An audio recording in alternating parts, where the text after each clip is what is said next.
How do you flatten a board that's too wide for your joint or a planer, such as this natural edge slab? I like to use a router flattening sled. Now let me show you how to build one and then how to use it. You build your router sled to fit each slab, unless you want to do multiple slabs, and then you might want to make it oversized, and then you can have it for multiple slabs in the future. But those can kind of be cumbersome to store. So for this slab, we're just going to make one that fits it pretty close. So to do that, I want to measure the length. Okay, the length here is about 52 inches long. I like to leave about 5 or 6 inches on each end to give me room for the sled to go side to side. So I want to make that about 62 inches long. And for the width, 21.5 at its widest point, and I want to add about 5 inches or so on each end. So that'll give me 32 inches wide. And for the thickness, this one's 3 inches thick. So I want my side rails of my jig to be about 1.25 inches taller. Most routers will have about 2 inches of plunge depth, so that should work fine. So I'll make my rails, in this case, about 4.25. Now I cut the base to size.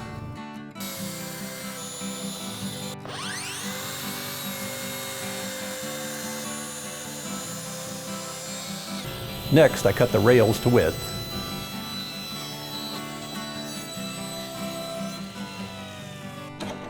I switched to a dado set, and I'm cutting a 1/4 inch deep groove in the rails to accept the plywood base.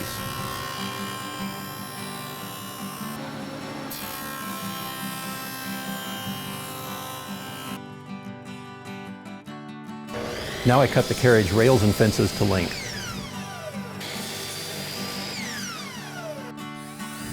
Next, I glue and screw the rails to the sled base. I like to pre-drill the pilot holes in the groove. That way I don't have to do a lot of measuring and marking.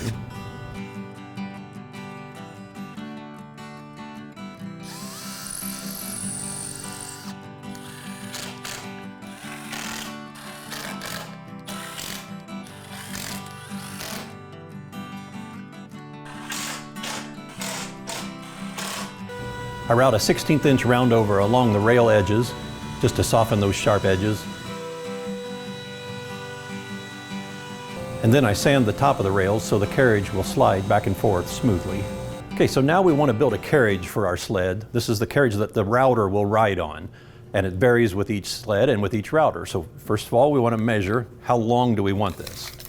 So we'll have 2 rails that lie horizontally, and then a fence connected perpendicularly to them, and that will capture the router, keep it from moving side to side, and it keeps the bit captured. So we want the rails to extend about 4 inches from the outside of our sled rails. So if I'm holding that there, that gives me about 41.5 inches here. So that's what I want to cut my rails lengthwise. To get the other dimensions that we need, I need to know that what my router I'm using. So I'm using a plunge router, and with that I need to know a couple of important things. So my side fence on my rails, I don't want them to be so tall that when I plunge my router, the handle gets hung up on them. So it's got to be shorter than this depth right here. So keep that in mind. I'm going to have mine about 1.75 inches. They don't have to be real tall because all they have to do is keep the router from moving side to side. The other dimension that we need to know is how wide to make our horizontal rails. And for that, we need to know the bit. Here's a 2-inch bit that I've got, a 2-inch mortising bit. I've got it in a collet extender to give me more plunge depth. So I want to put that in my collet. Don't need to tighten it at this point. Just put that in there. So I know that I want my carriage overall to be just wider. Let me move this out for a minute. So my router sub base is 7 inches wide. I want it just a little bit there, so I've got about 1/8 of an inch on each side. So in this case, I want mine to be 7.25. So 7.25 total width. Then how wide to make each one? The easy way to do that is to measure from the bit cutting edge to the outer part, allow about 1/8 of an inch or so gap from the bit, and that tells me that I want 2.5 inches out here. These will be for the width of my rails.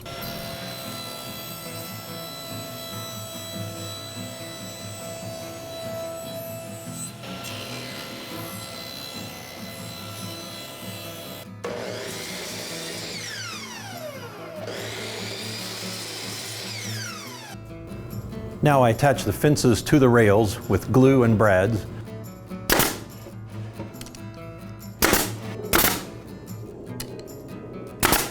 and then I round over the edges with a 1/16 inch round over bit. I've cut a couple of spacers that are equal in length to the width of our router base, which was 7 inches plus 1/4. So I've made these spacers 7 1/4. So now I need to measure for my cleats that will ride underneath the carriage and up against the rails on the outside to keep the carriage in place. Really, I want about 2 inches each side. So that's 10 1/2. I want about 12 1/2 is about what I want them to be. So I want to cut 2 of those, 12 1/2. I've got some stock left over from these that I cut. And then I'm also going to cut 2 end pieces right here that will be my stops to keep the router from going off and to keep the router bit from getting into the sled rails. So I need a couple of pieces of these, 8 1/2, and I need 2 of those cleats for 12 1/2.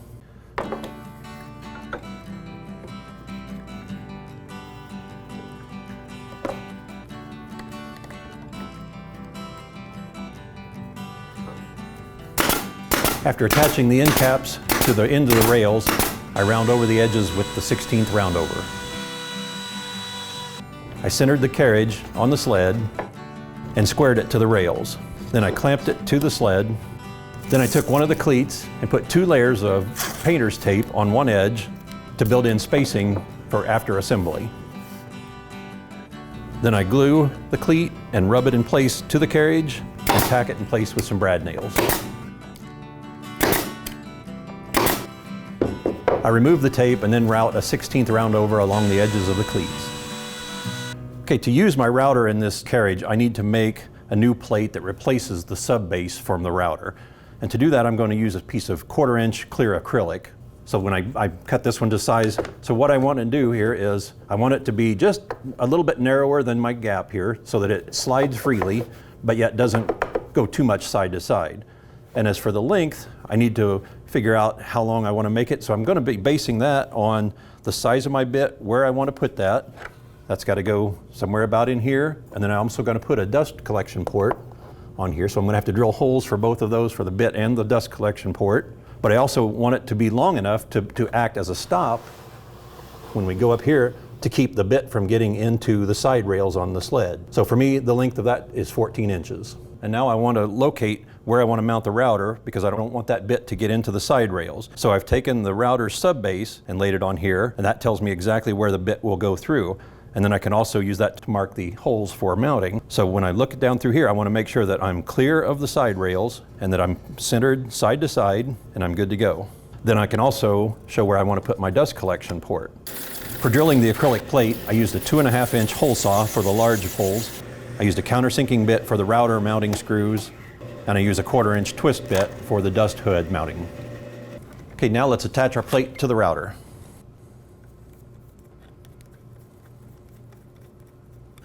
And now let's attach our dust port. I'm adding a little dust collection to the carriage by adding this conveyor brush. And I'll screw it one piece to each side of the carriage, and that'll give me a little bit more containment to help with the dust collection. So now we're ready to put the router in the carriage. So with the conveyor brush on the side, we've got good dust collection that keeps it fairly contained underneath as you're routing. But here on the ends, in between the 2 carriage rails, chips can escape and dust. So what I can do is add some little piece of conveyor brush, one at each end, and that'll just help be further containment for the dust. All right, that completes the build. Now let's flatten a slab. Okay, I've got our sled clamped to the workbench, and I've centered my slab in the sled. So now the first thing I want to do is to figure out how it's going to hold itself while I'm routing. And as you can see, this one's got a twist to it and it rocks a little bit. So I've got to stabilize that. So the way I'm going to do that is with some wedges that I've made, just some bandsaw wedges.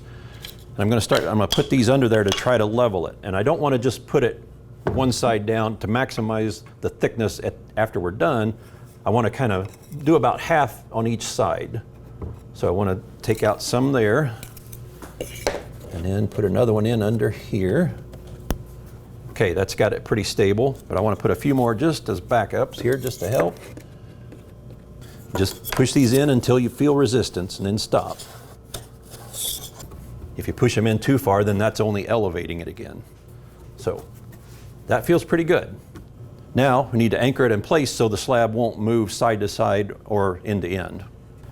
So to do that, I'm going to put some scrap blocks in that'll act as anchors. Make sure your screws are short enough that they don't go into the workbench, but they do go into the plywood. Okay, now my slab is stabilized and it can't move at all. Now that we're ready to route, I need to set my bit depth. So I need to find the high spots on the plank.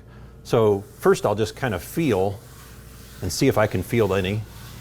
And there's definitely a high spot kind of right in, it feels like a ridge running right in through there. So now I want to take my router unplugged, and I want to set the bit down on the wood, or close to the wood here, and I'm just going to kind of walk back and forth, skipping over some areas. Okay, now right there, I'm just starting to drag. So that tells me that's a high spot. I'm still hitting it again, same place.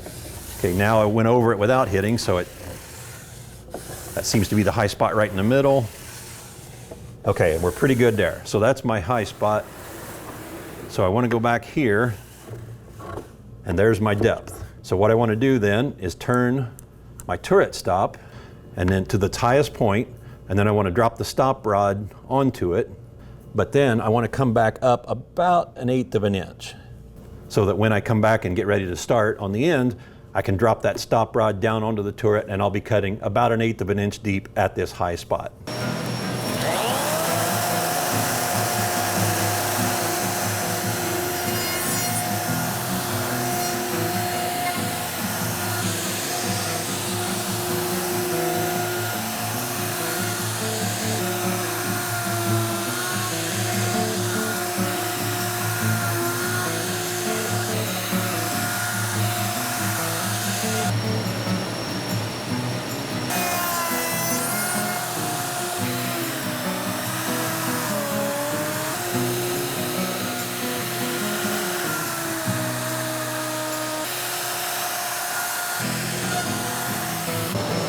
All right, I've got one face flattened. I've flipped it over. Now we're ready to route the other side.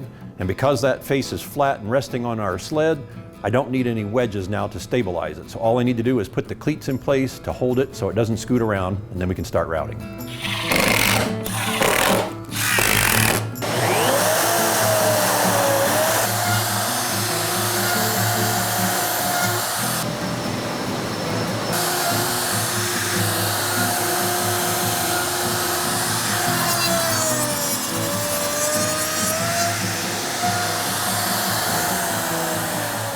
Okay, so now our slab has been flattened on both faces to parallel thickness.